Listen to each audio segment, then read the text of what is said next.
Rajajana Ranjana Yamuna Tira Vanachari Yamuna Tira Vanachari Jaya Radha Madhava Kunya Bihari Jai Hurad Umadhava Kunya Bihari Gopijana Balaba Giri Bharadhagoti Gopijana Balaba Giri Bharadhagoti Yashodanandana Brajajana Ranjana Yashodanandana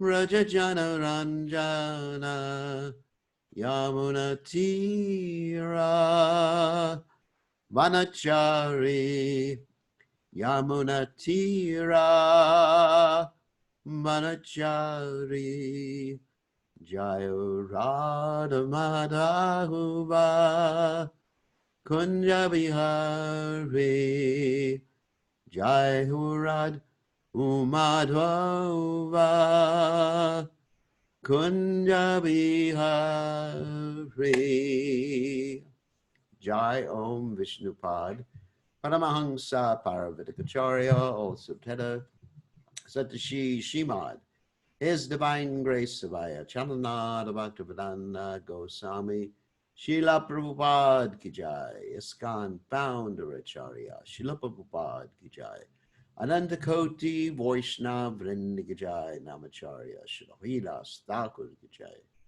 Prem Se Kaho Shri Krishna Chaitanya Prabhu Nityananda Shri Advaita Gadadhar Shivasati Gaur Bhakta Vrinda Ki Jai, Shri Shri Radha Krishna Go Bhagavata Sayam Kun Radhakunda Giri Govardhan Ki Jai, Vrindavanam Ki Jai, Mathuram Ki Jai, Jagannath Swami Ki Jai, Yamunamai Ki Jai, Shrimati Lasi Devi Ki Jai, Samaveda Bhakta Vrinda Ki Jai, Gaur Premananda Hari Hari Go. All glory is the assembled devotees. All glory is the assembled devotees. All glory is the assembled devotees. All glory is to Shri Guru and Gauranga.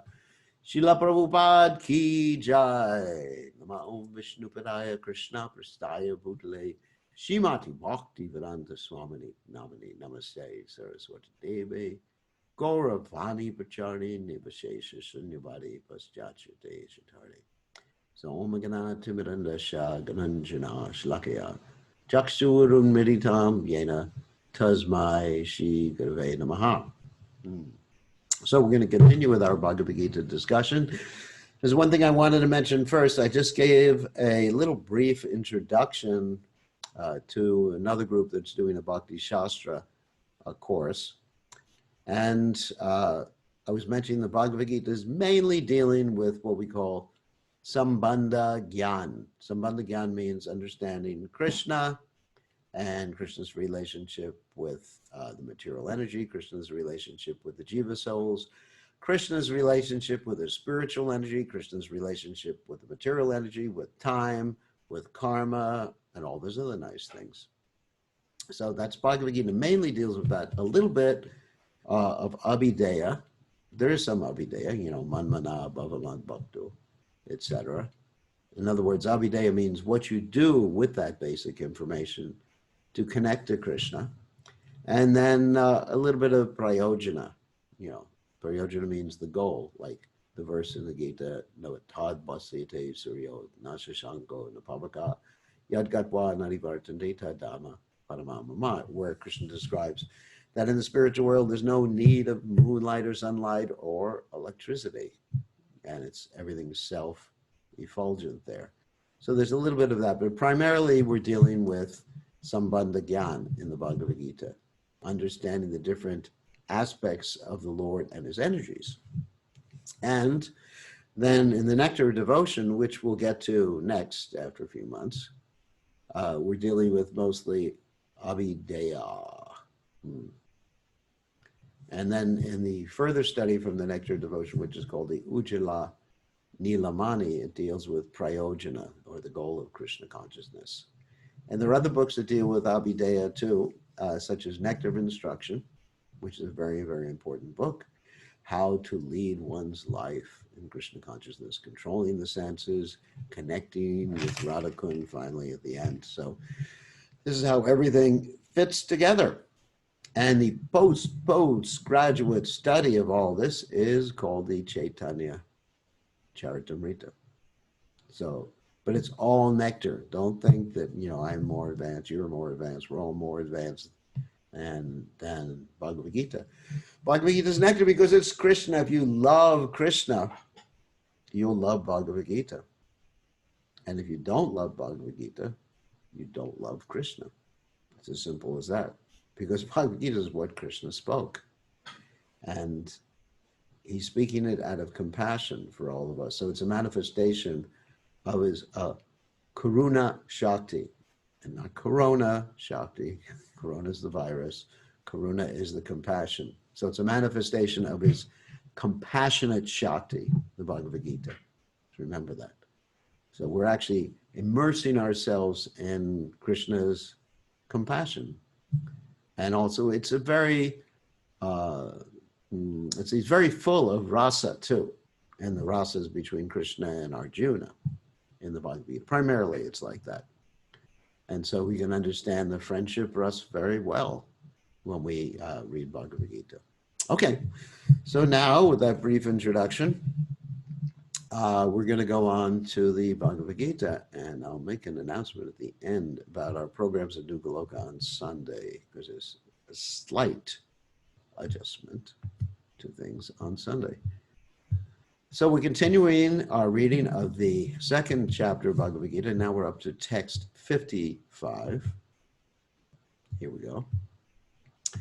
So text 55 in Bhagavad Gita, and all these texts are full of transcendental information that will help us in our own devotional service. And as we mentioned previously, Krishna keeps repeating himself when he has an important point to make. It's said that in Sanskrit, when one wants to stress a point a lot and consider it very important, then that point is repeated at least 3 times.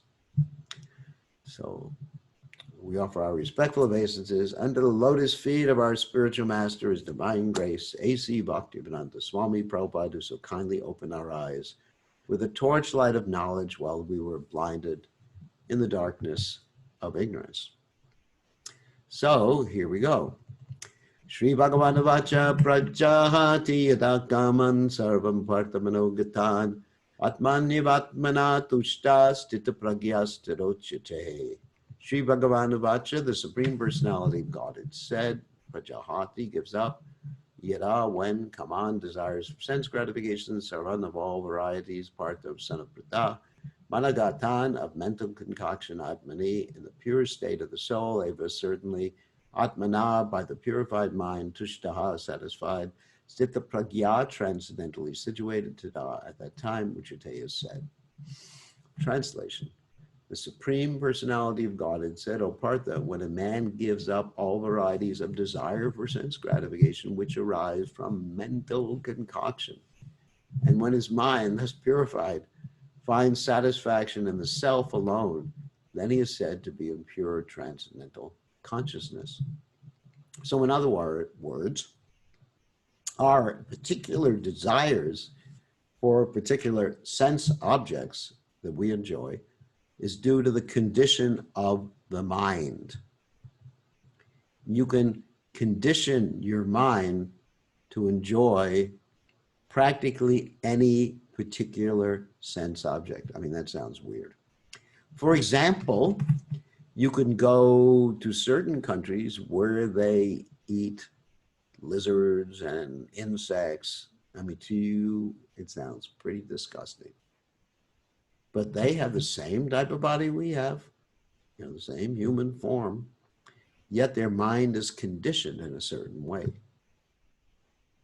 So if the mind is conditioned in a certain way, you like to do certain things, just like in India. The mind is conditioned to like cricket. And in America, it's baseball and football. And in Fiji, it's this game called rugby, which is basically, anyway, not going to criticize. Okay, no criticizing, but it's a very rough game. So you can condition your mind in any way. Just like one time someone joined the movement, and previously that person was addicted to alcohol. And I said to them that alcohol, I mean, just like even when I take a herbal supplement and it has a little bit of alcohol in it, the taste is bitter. And this person said to me, in the beginning, it's like that, but then it becomes as sweet as nectar. Or cigarettes. Let's take cigarettes, for example. I mean, I didn't smoke cigarettes, but I would say that the first time someone smokes a cigarette, it's not a pleasant experience. You know, I saw when I was in high school, some of the people trying to smoke cigarettes for the first time, and they were coughing. And it's an acquired taste. In other words, the more you do it, the more you get addicted to it, the more you want to do it. And then you start to be so addicted you can't live without it. I mean, I've seen people, when I used to travel in Europe by train, the train would stop for 5 minutes at a station and someone would pull out a cigarette and puff frantically on the cigarette just to get as much smoke in his lungs as he could. Quite insane, isn't it? Yet, because the mind is conditioned, what we talk about, mental concoction, our mind is conditioned to certain things. I mean, I personally experienced that when I decided a number of years ago to change my diet so that I would be healthier. And I just decided to give up certain things I was eating before, vegetarian things, all vegetarian things, but things that weren't good for my health. And I decided to give it up. And after about a month and a half, the desire, the physical desire even, but to speak of the mental desire, went away. And now, you know, when I eat, I mean, I was just talking to someone about my diet in the morning.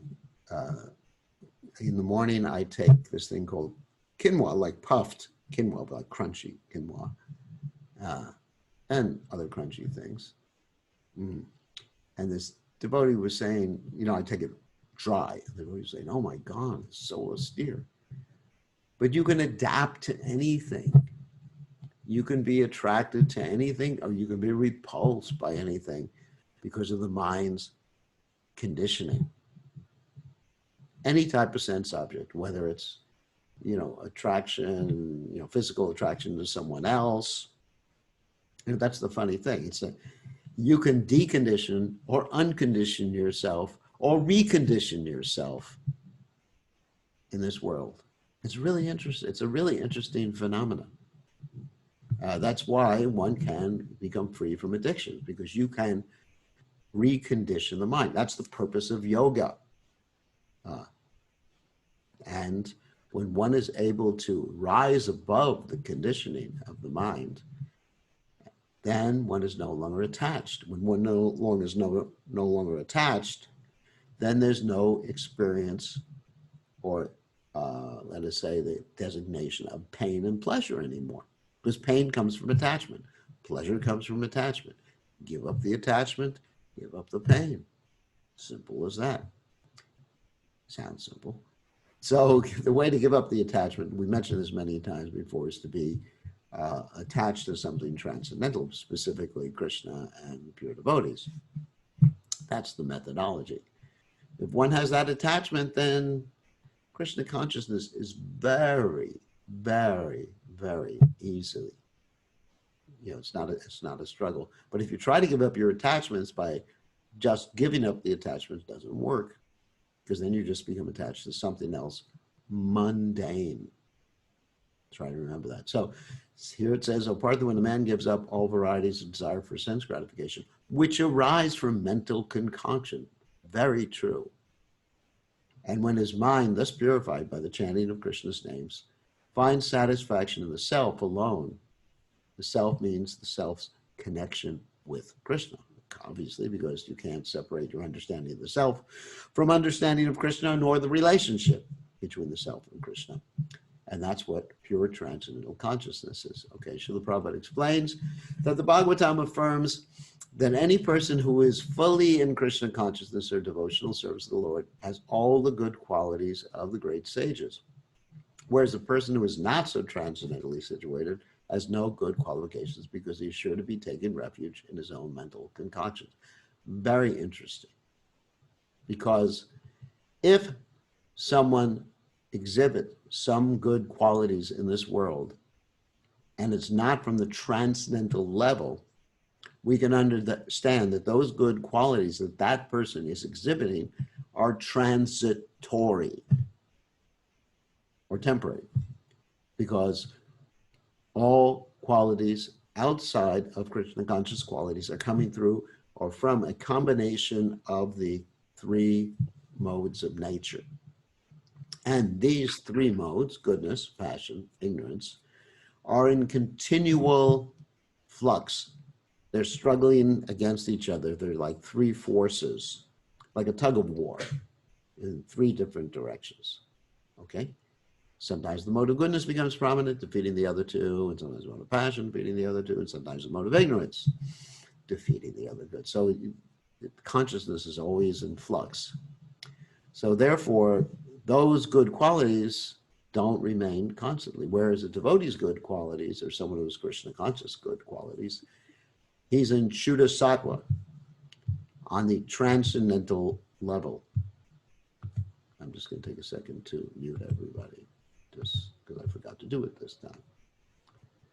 Okay, so he's on the transcendental level, and therefore it's stable and steady. He's fixed. He's nishta on the transcendental level. So that's the point.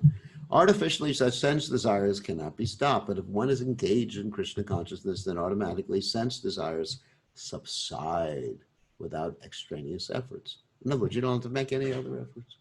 Just love Krishna and have a good time.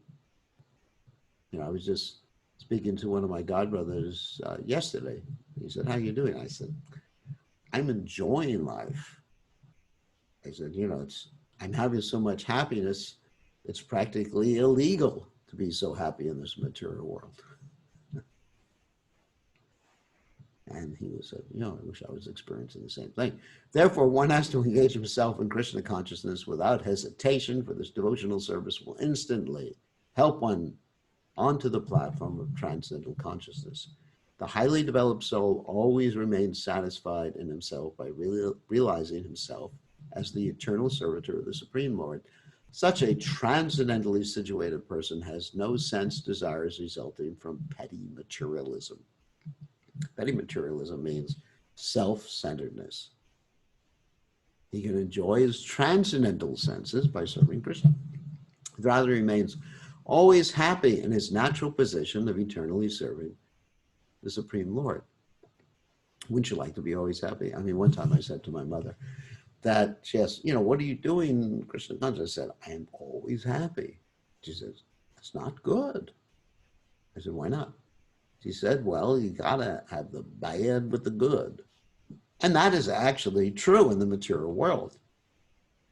That's called sukha dukkha, chabala sukha, bhoga tyaga. We have many expressions for that. In other words, flickering happiness, bhoga tyaga, you have to give up something to really appreciate it later on. Like if a boy and a girl are separated and then there's in separation, wow. The heart grows fonder and fonder and fonder and fonder. Finally they meet, wow, we met. But then after a few minutes, a few days, then there has to be some separation again.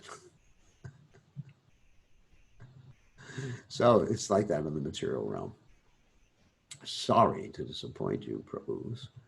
So next verse, Dukeshvanu Vigna Mana Sukeshu Vigata Spraha Vitaraga Bayakroda Sitadir Muni Uchate.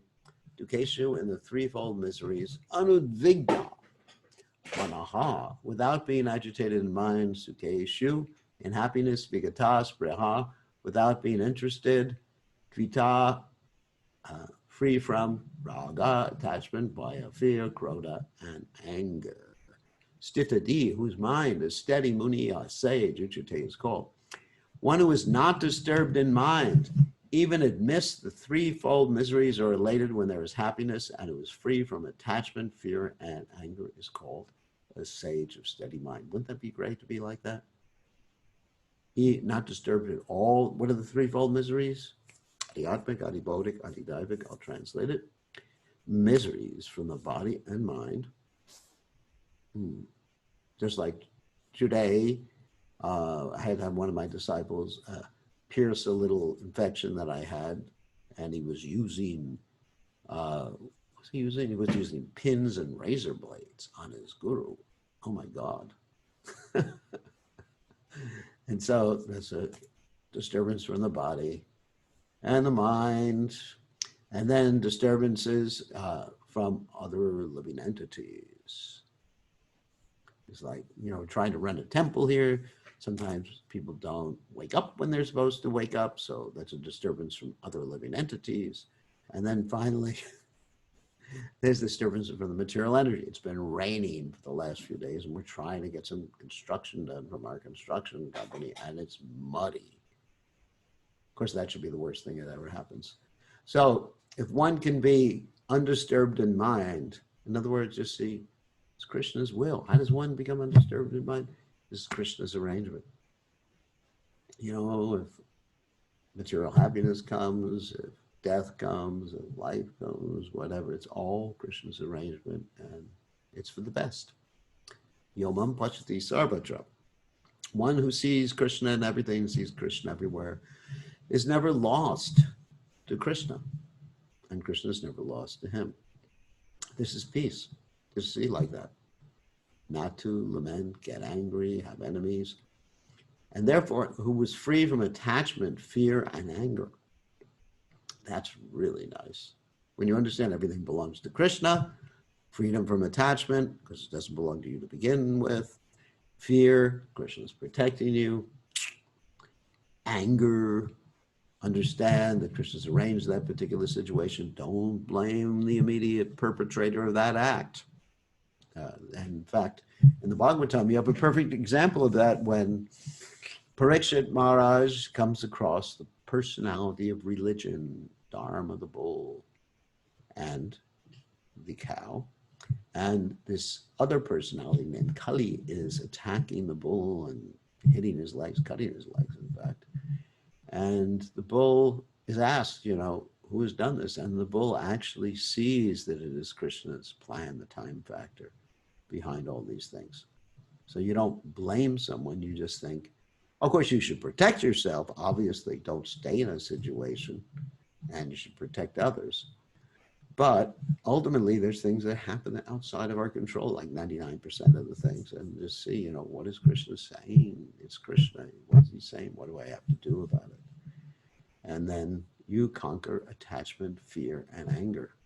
And these are called anarthas. These are three anarthas, or unwanted things, because they don't make you happy. When you're really attached to something, you like to see a kid who's really attached to something, you take it away from him or her. And there's intense crying and lamentation. Shochiti kongshati. And it'd be great not to be attached to anything and just wander around just chanting Hare Krishna, be in an ecstasy.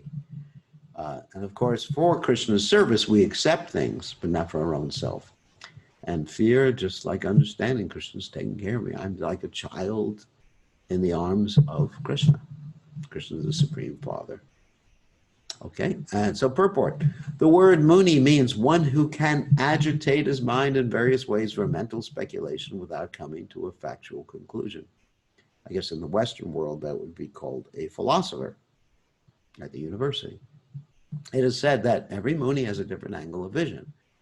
That's right. You find so many different philosophies in the Western world. You go to the university, you can spend years studying pre-Socratic philosophers, Socratic philosophers, post-Socratic philosophers and all, Christian philosophers and atheist philosophers and philosophers of every religion.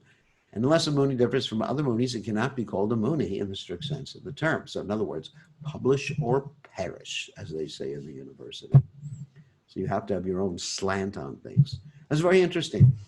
All this philosophy you will study in the university, or you have studied in the university, or maybe you were fortunate enough not to study in the university, has been far surpassed by a group of ladies who are offering prayers in the Srimad Bhagavatam that we are now reading in class, in Bhagavatam class in the morning, in the 10th canto, 16th chapter. And these ladies are called the Naga Padnis. And they are wives of a serpent type of person, Kaliya.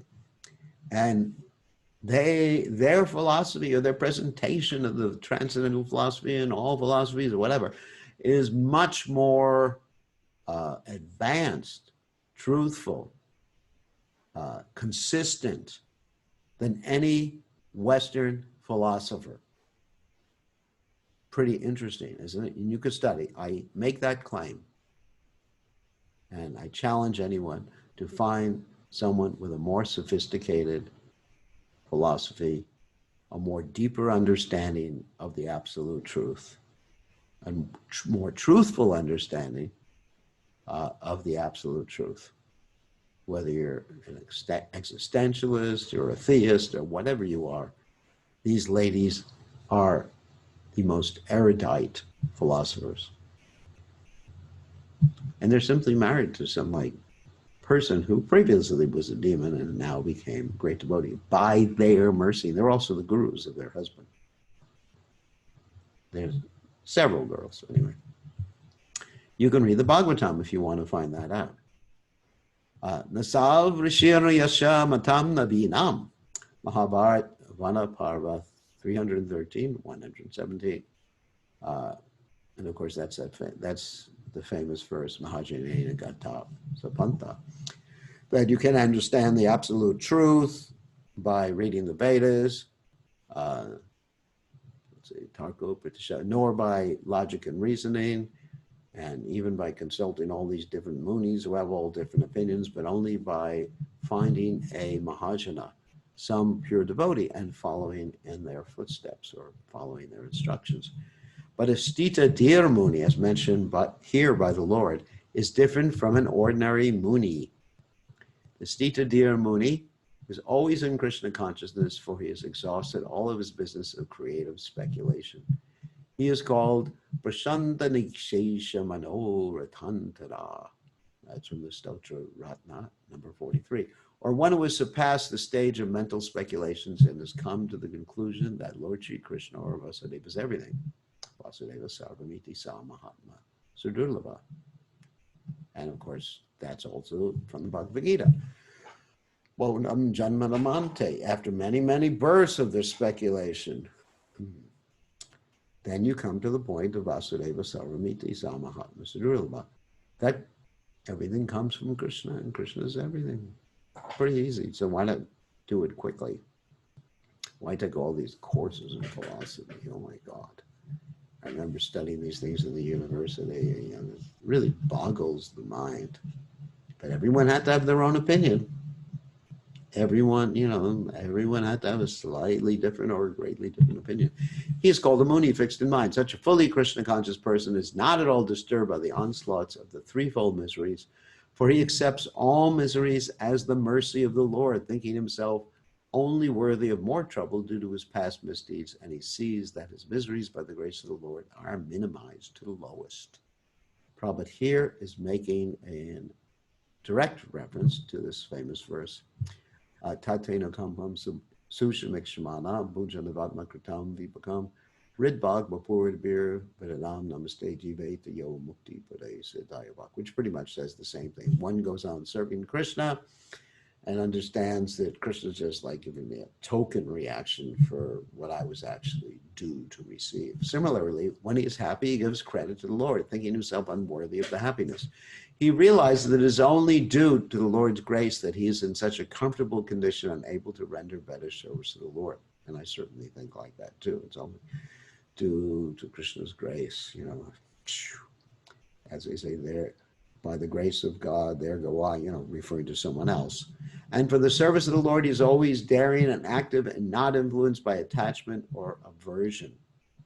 This reminds me of the early days in Krishna consciousness, where devotees were going and risking their lives to spread Krishna consciousness to others. And one of my godbrothers, my dear godbrother who had passed away a number of years ago due to a physical ailment, went to the previous Soviet Union, and he was jumping from one train to another in the middle of the night just to avoid the KGB, the Secret Service in Russia.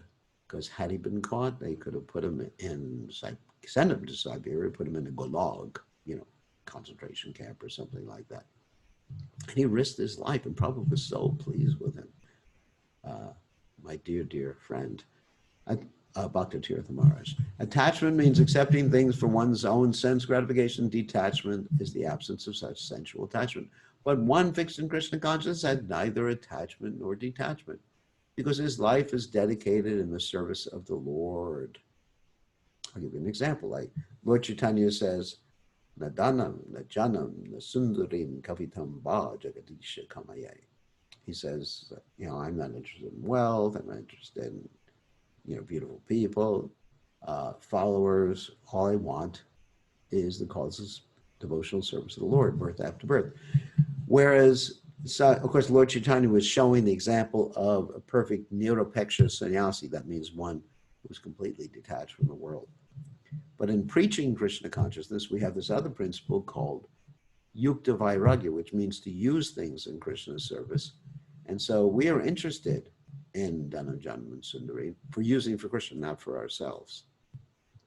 Send, like Prabhupada said one time, that someone could take a picture of him pulling money in rather than rejecting money, because we have so many things we want to do to spread Krishna consciousness, not use money for ourselves, but to use it to propagate Krishna consciousness. Just like I have all this computer equipment, and by the grace of the devotees, hopefully I'll be getting more computer equipment, and it'll enhance my service to Krishna. I mean, it's really nice. It enhances the service to Krishna so I can reach more people. Like right now, due to this merciful virus, I am actually reaching more people. Let's see how many. We got 23 people now on here, and a lot more on Facebook, and a lot more will watch it later on Facebook and YouTube. And so I'm reaching more people than I ever have before, just by sitting in one place and enjoying technology. And Krishna's allowing me to use, what little talents I have, because that was my focus before I joined the Krishna Conscious Movement, technology. In fact, I was the first person to get a computer in ISKCON. And everybody was first person to get a mobile phone. And the first time it rang in the middle of a GBC meeting, everybody was making fun of me as being, crazy and everything like that. And now everyone has a mobile phone, everyone has a computer. So we should be, like, this is an example, we should be at the cutting edge of using whatever is necessary to spread Krishna consciousness. Prabhupada said, I was listening to a lecture, Prabhupada said, do you think he should be like Lord Chaitanya, just walking from one place barefoot? I mean, Prabhupada said that would be crazy when he's trying to spread the Krishna consciousness movement. Of course, if one is just a Goshthananandi, a Bhajananandi, one's just interested in his own personal upliftment, that's another thing. But it's a higher standard to actually accept things only for Krishna's service.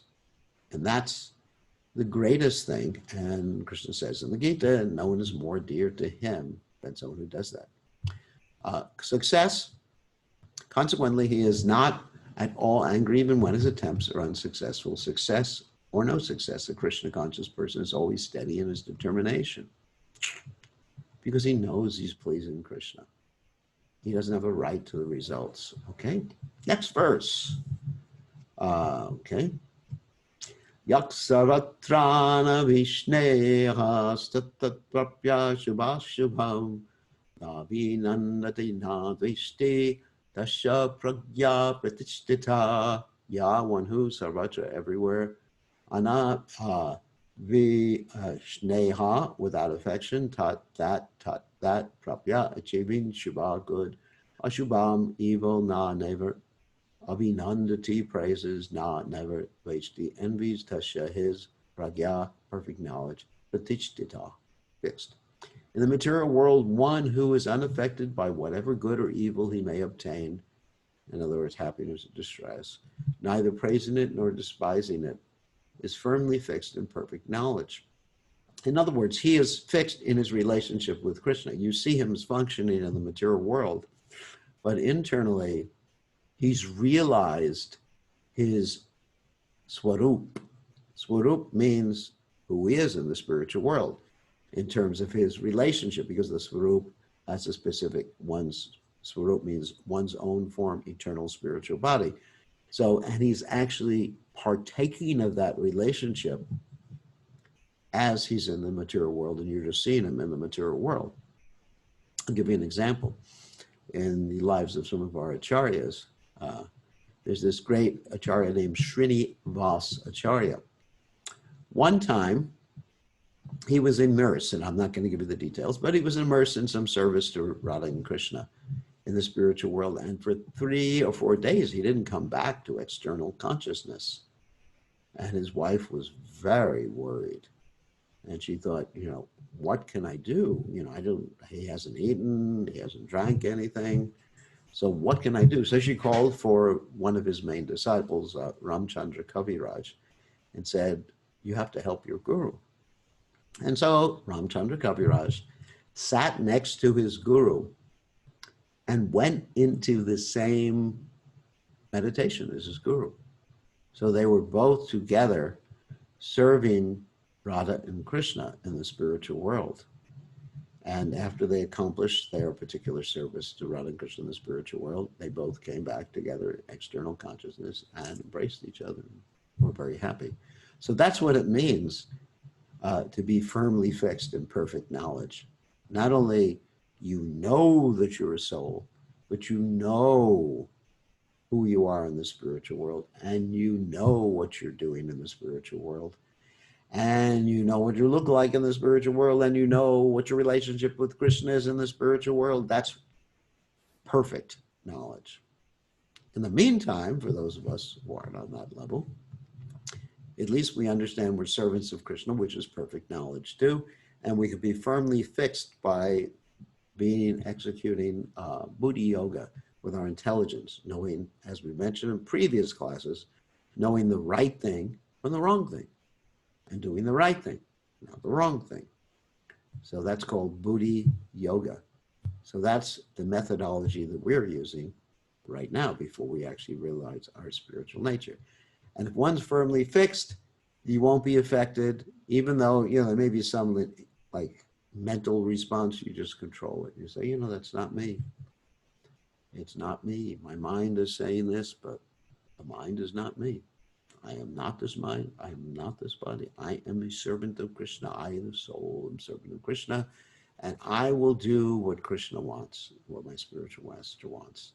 Not what my mind wants, not what my tongue wants, not my nose, my eyes, what Krishna wants.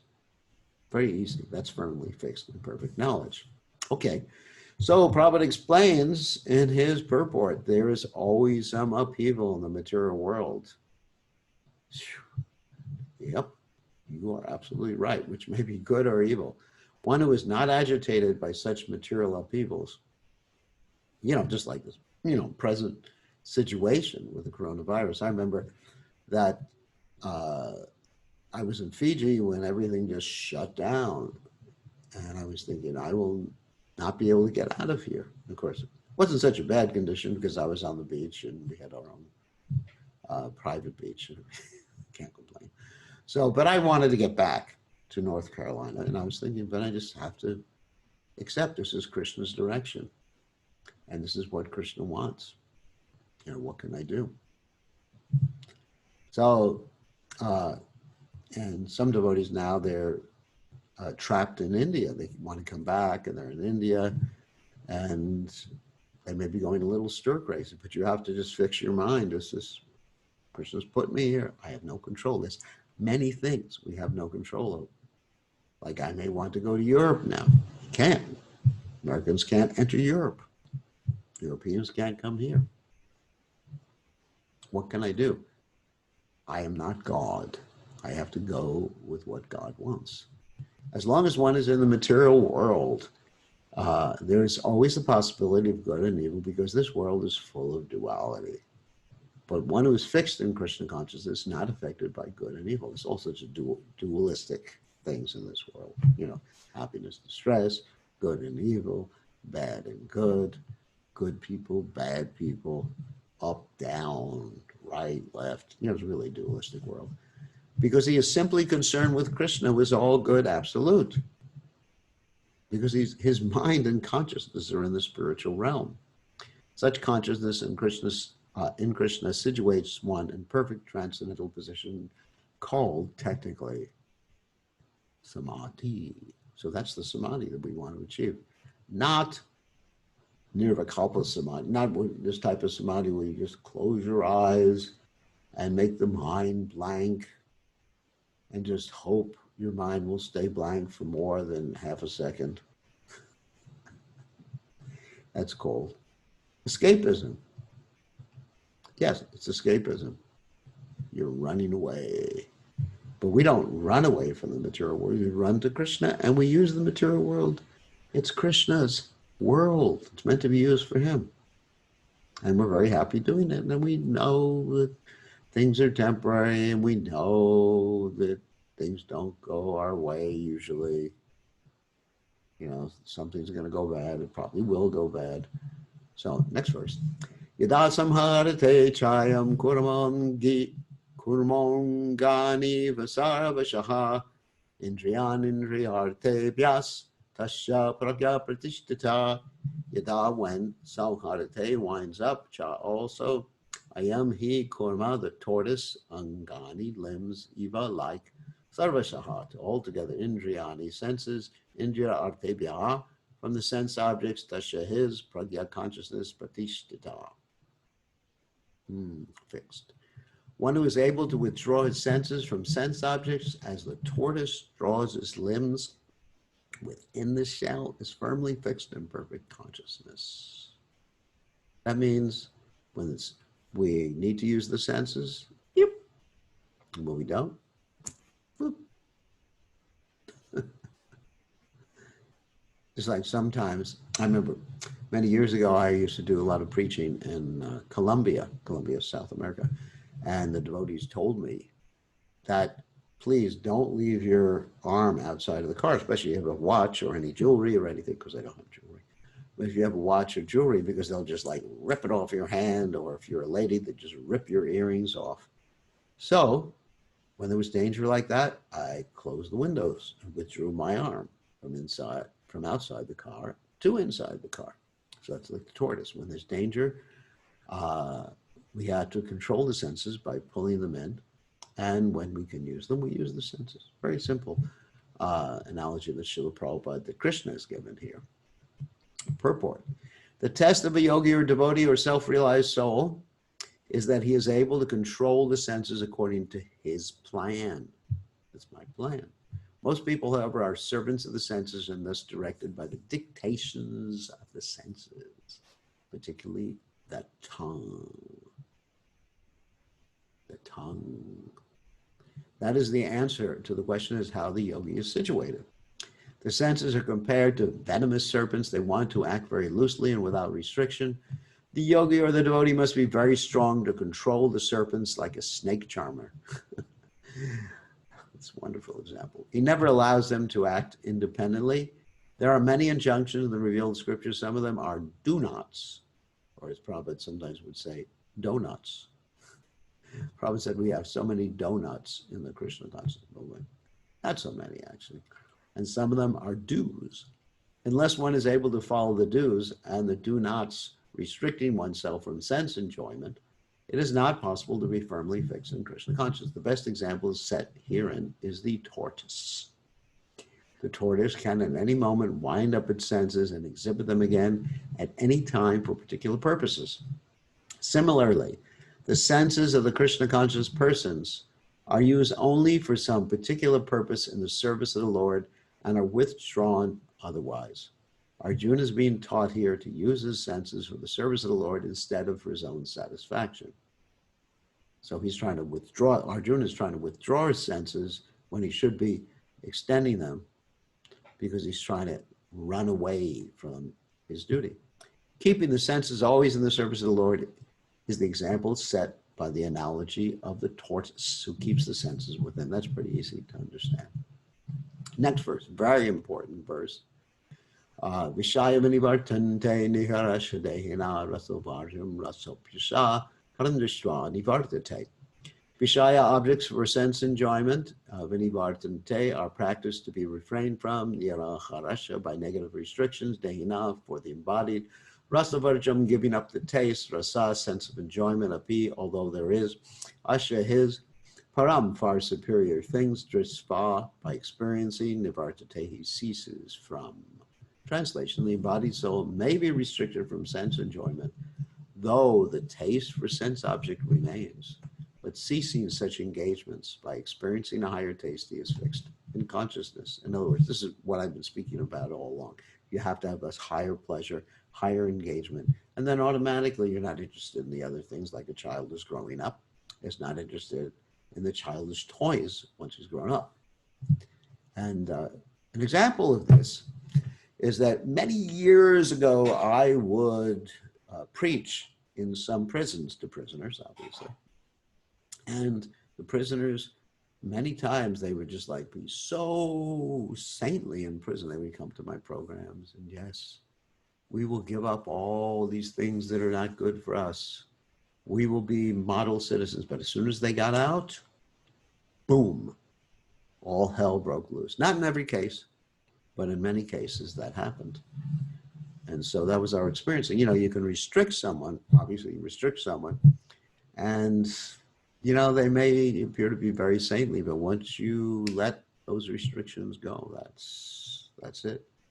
That's called recidivism. Recidivism is a technical term used to indicate that prisoners are using the prison as a revolving door. In other words, they come in, go out, they come in, they go out. They continue doing the same thing when they're out. Purport. Unless one is transcendently situated, it is not possible to cease from sense enjoyment because you need some higher sense enjoyment, as described in this verse, a higher taste. The process of restriction from sense enjoyment by rules and regulations is something like restricting a diseased person from certain types of eatables. The patient, however, neither likes such restrictions nor loses his taste for the eatables. Similarly, sense restriction by some spiritual process like Ashtanga Yoga in the matter of yama, niyama, asana, pranayama, pratyahara, dharana, jhana, and of course there's samadhi, etc., is recommended for less intelligent persons who have no better knowledge. But one who has tasted the beauty of the Supreme Lord Krishna in the course of his advancement in Krishna consciousness is no longer has a taste for dead material things. Therefore, restrictions are there for the less intelligent neophytes in the spiritual advancement of life. But such restrictions are only good until one actually has a taste for Krishna consciousness. When one is actually Krishna conscious, he automatically loses his taste for pale things. And just like in our society, we have these 4 restrictions, you know, no illicit sex, no gambling, no meat eating, or no intoxication. So why do we have these restrictions? These restrictions are there to keep you above the lower modes of nature. The restrictions are there to keep you from committing vikarmic activities, to help you focus the mind, put the mind in the mode of goodness so you can focus the mind. There's many different reasons. Also, better for your health. I mean, hate to tell you this, but intoxication is really bad for your health. Really bad. Let's say you smoke cigarettes, everybody knows it's bad. You drink alcohol, with every sip, so many hundreds or millions or thousands of brain cells get fried. It's alcohol. What do you expect? And that's why when people drink for a long period of time, they have this thing called delirium tremens. Like that. So don't destroy, you need every brain cell you have. Believe me. Don't destroy your brain cells. Eating meat, we can go through all the regulated principles like that. But if one has a higher taste, one doesn't miss those things. Not at all. I mean, you have prasadam. What's a better taste than prasadam? And you have loving relationships with the devotees. I mean, it's so nice. I mean, I don't miss anything. It's just, I'm having the time of my life in Krishna consciousness. So we should all have the time of our lives in Krishna consciousness. So tomorrow we will continue with text 60, which is the next text. And now we'll leave the time over for some questions. And before you ask questions, I have to take you off of mute. Give me 1 second. Allow the participants to unmute themselves. Okay, who has a question? Everybody's silent tonight. Gurudev. Oh, it's Praneshwar again. Yes, Praneshwar. Yes, like my question is, one is dealing with the people, then he see the external, but externally we have how to understand the psychology of the people when we are dealing with them. Everybody, in whoever they are, wants to be happy. They just don't know how to be happy. Chaitanya Mahaprabhu gives the example that there's a very poor man, and the poor man is being given advice by an astrologer. And the astrologer says, there's no reason you have to be so poor. Your father has left you a lot of money. You just have to know how to dig, where to dig for it. East, west, you have to dig on the east side. And he describes what happens if you dig on the other sides. And I'm not going to get into that right now. So the point being is that everyone's looking for the same thing. In other words, everyone is looking for Krishna in one way or the other. So it's a question of showing them where to look and appreciating that they actually just want Krishna. If you see that within their hearts, that they're looking for Krishna, and you deal with them in that same way, then you will definitely be more compassionate. They just look in the wrong place. I mean, just like sometimes I lose something material and I'm looking all over my house for, where can I find it? And sometimes I even get angry at the ladies who clean my house. I call them rascals or something like that. But actually, I'm the one who put it there. So I have to know where to find it. So that's the point with everybody. Okay? So next question. One more question. One more question. Yeah, like when one prays, then the mind become puffed up, like, okay, he is very good, he just preaching me, but his intention is not good. Then how to express at that moment? So when one praises, one becomes very puffed up, right? Yes, Gurudev. Yes. You have to just think, like if you're getting praised, you have to think that actually it's Krishna. They're praising Krishna. They're not praising you. I mean, what ability do you have? What strength do you have? I mean, it'd take you 50 years from now, 60 years from now. You probably won't be too strong or so intelligent anymore. Or maybe 80 years from now. So does it belong to you, this intelligence, this strength, this ability, whatever? It doesn't. I mean, I used to be very proud, how much weight I could lift until I got a hernia. And then I wasn't proud of it anymore. Then I realized, Krishna's teaching me a lesson, and I had to have an operation, so life goes on. I used to be very proud of different things. I just Krishna takes it away. The Lord giveth and the Lord taketh. So let someone else ask a question. Is Nalini Kant there anywhere? Dhanavad Pranam. Oh. This is Abhiram. How are you feeling, Abhiram, today? After physio, I got plenty of pain, but yes, at the same time, I'm taking the painkillers more and more. Okay, that's good. Take painkillers, do the needful. The devotee can take painkillers when they are feeling pain. Thanks very much. Thanks. You have a question? Yes, I have one question, Gurudev. what is the basic characteristics of a person who is in a samadhi state? How can we find out, or how can we identify that he's in the samadhi state? Okay. First, I'll answer by telling a joke. Then you can stick him with pins, and if he screams, he's not in samadhi. That's a joke. Okay, that's not really how you can tell. How you can tell someone's in samadhi? That someone is dedicated always to serving Krishna 24 hours a day, because he's in love. I mean, how can you tell if someone's in love? That's really easy. Yeah. How? Because they can speak on the phone for like 5 hours to their beloved. I'm sure that when we just put Krishna Priya, put yourself on mute, all right? Oh, maybe she doesn't hear me. Let's see. Krishna, I'll put her on mute. She's on mute. Okay, so sometimes I see people who are just like a boy and a girl. They just meet each other, and they can talk for God knows how many hours a day. And I'm just wondering, what do you talk about? You know, how do you feel? I feel well.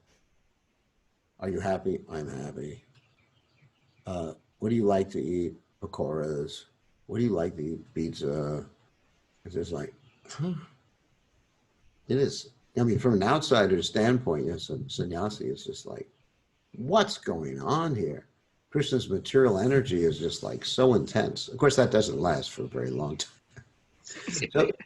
So that's how you can tell if someone's in love. Yes. I mean, it's pretty easy. I mean, just look at their phone bill. Just look at their printout of who they've called and how many hours. I mean, usually I talk to someone on the phone, 5 minutes, 10 minutes, except for my mother. And she keeps me on, and I just have to tell her I have a class. Goodbye, Mom. But so these are the symptoms. Okay. If one's in love with Krishna, one is always talking, Satatam kirtiyanto mam yatantas jadradavrata namasyantas jamam bhakya nityukta pasade. That's the verse. Satatam kirtiyanto mam. One is always chanting about Krishna. One is always endeavoring for Krishna. Nityukta pasade. In this way, one is worshiping Krishna.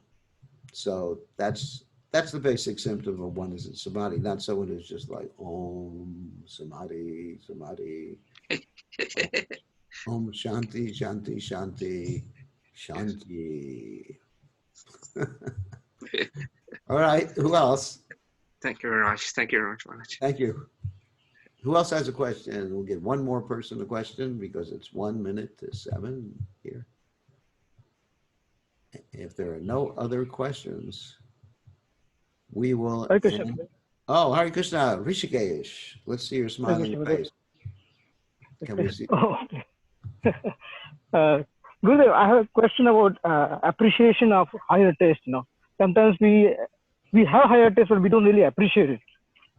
Just wanted to understand, how do we actually recognize that we are getting higher taste, and how do we really appreciate it so that we can self-motivate ourselves instead of going into that negative cycle? Well, if we don't appreciate it, we get the lower taste, or we get material miseries, and then we'll appreciate it. Sometimes, if you're in a building, you don't appreciate how high you are until you look out the window.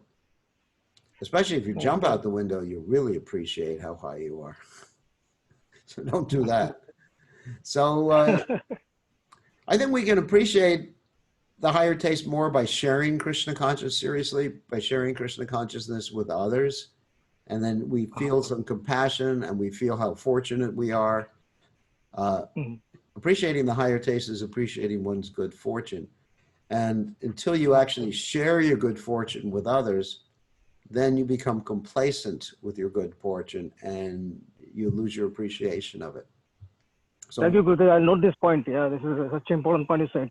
Yeah, sharing the Krishna consciousness is essential for not becoming complacent. So thank you very much. We're going to end for tonight. Tomorrow it's going to be 1 hour earlier because it's Sunday here. 1 hour earlier, it's Sunday. And every other night, it's the same time as tonight, 6 o'clock East Coast time. Tomorrow, of course, we have our Sunday feast. Oh, yes, I was make an announcement for those of you who are part of the New Goloka community. There will be all day long darshan for the deities, and there'll be a little prasadam. No program in the temple room, or no group program right now. We're going to see what we're going to do in the following weeks, because we're concerned with the health and safety of our devotees. As much as we'd like to open up, I mean, I've been pushing to open up and have programs outside, but the devotees have been doing polling of some of our community members, and some of them are a little worried. And we've been reading news about some churches and other religious organizations where one person has given the virus to everybody else. So it's actually a very serious thing. I don't want to feel responsible for harming anyone else. I mean, I feel very protective of the devotees, and so we're going to approach everything with caution. But you're welcome to come Sunday anytime to the temple. The deities will be open all day long. There'll be a little prasadam for everybody to take out, and you're welcome to watch the class tomorrow evening. It's going to be 5 o'clock East Coast time, and I'm not going to give it from the temple room, because I've been told if I give it from the temple room, then people will start to come into the temple room. So I'll give it to from my house, like I'm doing right now, and people can't come here because I'll lock the door so nobody will come in. But you'll be able to watch it from your homes or from any internet connection you like. It's on Facebook, it's on, of course, Zoom, and then it's recorded for YouTube for later on. Okay, thank you very much. All glories to Srila Prabhupada Ki Jai. Haribol. Gurudev Gita. Gauranga.